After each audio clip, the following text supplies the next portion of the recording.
CM Arvind Kejriwal को मिली बड़ी राहत। ईडी केस में सुप्रीम कोर्ट से अंतरिम जमानत। अब 3 जजों की बड़ी बेंच करेगी सुनवाई।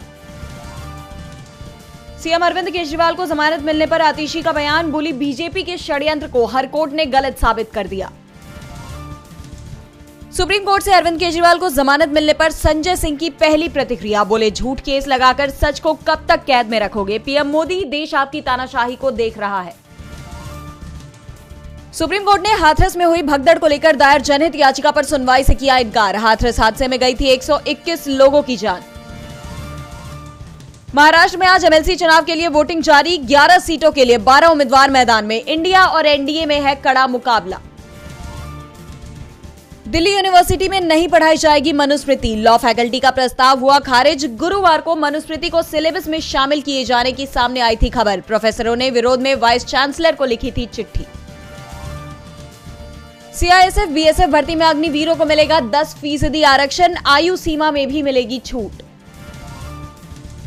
गुजरात में 10 वैकेंसी के लिए 1800 लोग पहुंचे। धक्का मुक्की में स्टील की रेलिंग टूटी। राहुल गांधी बोले, भाजपा शासित राज्य इस बीमारी का एपिसेंटर बन गए। कांग्रेस ने भाजपा सरकार के खिलाफ आरोप पत्र के साथ हरियाणा मांगे हिसाब अभियान की घोषणा। 15 जुलाई से सभी 90 विधानसभा सीटों का दौरा करेंगे नेता। गुजारा भत्ता के मुद्दे पर सुप्रीम कोर्ट का दरवाजा खटखटा सकते हैं मुस्लिम संगठन। अदालत ने महिलाओं के हक में सुनाया था फैसला।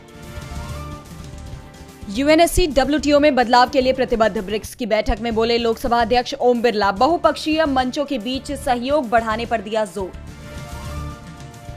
भारत के बजाय हमेशा चीन को चुनेंगे पुतिन। पीएम मोदी के रूस दौरे से चिढ़ा अमेरिका। नाटो मीट में पीएम के रूस दौरे की टाइमिंग पर उठे सवाल।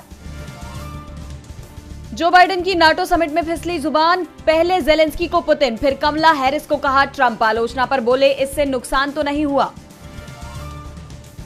नेपाल में लैंडस्लाइड से 2 बसें नदी में गिरी। 50 से ज्यादा पैसेंजर लापता। ड्राइवर सहित 7 भारतीयों की गई जान। 2 ने कूदकर बचाई जान। सर्च और रेस्क्यू ऑपरेशन जारी।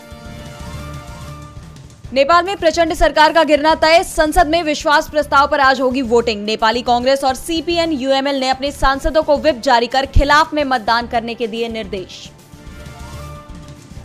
आने वाले कई वर्षों तक 7% की रफ्तार से बढ़ेगी अर्थव्यवस्था। नीति आयोग के अरविंद विरमानी का दावा। तेल गैस क्षेत्र में $100 अरब का निवेश संभव। पेट्रोलियम मंत्री हरदीप सिंह पुरी बोले, तेल आयात पर निर्भरता घटाने की जरूरत। भारत श्रीलंका सीरीज का शेड्यूल जारी। 3 मैचों की T20 और फिर 3 मैचों की वनडे सीरीज खेलेगा भारत। श्रीलंका सीरीज से हेड कोच के तौर पर अपने सफर का आगाज करेंगे गौतम गंभीर। अनंत राधिका की वेडिंग पर विदेशी मेहमानों का इंडिया में शानो शौकत से हुआ स्वागत। आज शादी के बंधन में बंधेंगे अनंत अंबानी, राधिका मर्चेंट। अक्षय की फ्लॉप फिल्मों से भी ठंडी रही सरफिरा की बुकिंग। जनता की तारीफ के भरोसे खिलाड़ी कुमार का खेल।